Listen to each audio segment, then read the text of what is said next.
Log off, shut down, and get outside today at Forest Run Metro Parks Wildlife Preserve area. Come join us in the creek. So hi and welcome to the Forest Run Metro Parks Wildlife Preserve located in Hamilton. My name is Becky Vanderpool. I'm the Senior Manager of Park Connections, and we're here today for another Creeking in the Park series along with... I'm Lynn White. I'm with Butler Soil and Water Conservation District, where I'm the Education and Volunteer Specialist. And we came to a creek that's traditionally kind of dry, because it's a bit different from some of the other ones we visit around the county. And we'll show you, you can still find stuff here, and there's lots of things that you can do when you're out in the creek. So Lynn, what are some of the things that we might find in the creek today? So we came here hoping to find a salamander. Now you get salamanders that live all throughout forested areas, but at this time of year you can sometimes find juvenile salamanders, basically baby salamanders, that live in the creek. Now if you find one, don't touch it with your hands, because the oils from your hands are not good for the salamander's skin. So if you see one, just use your eyes and then leave it be. So let's head out in the creek and see what we can find today. Hopefully a salamander and other things too. Join us and then come out on your own and see what you can find in the creek here at Forest Run.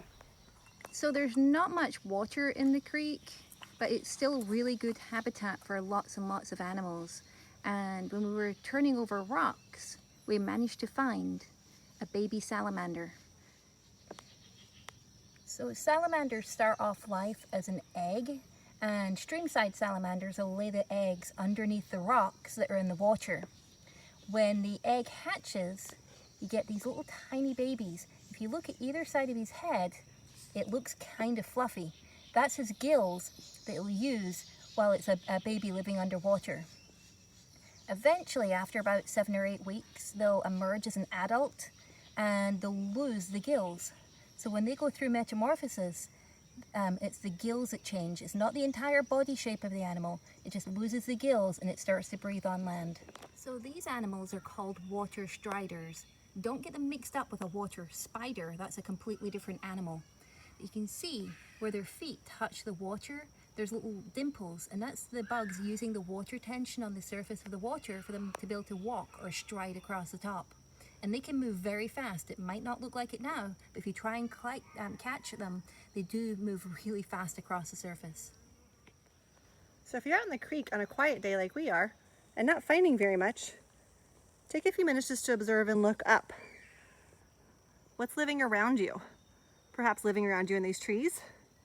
And how are the trees helping add to the habitat for those things that might be living in the creek that you just weren't able to find today?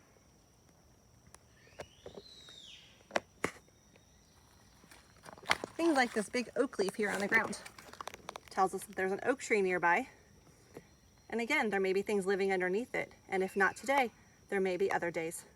So just take time to observe around you. Well, thank you for joining us in the creek today. I hope you had fun. I hope you'll come out and see what you can find on your own here at Forest Run Metro Park. We're going to head to some other parks in future weeks, so look forward to videos from Indian Creek and Governor Babb, and we hope you'll check in with us. Thanks for coming. Bye. Bye. Come back tomorrow for our Family Fun Friday series, where we will learn about healthy hydration. See you then.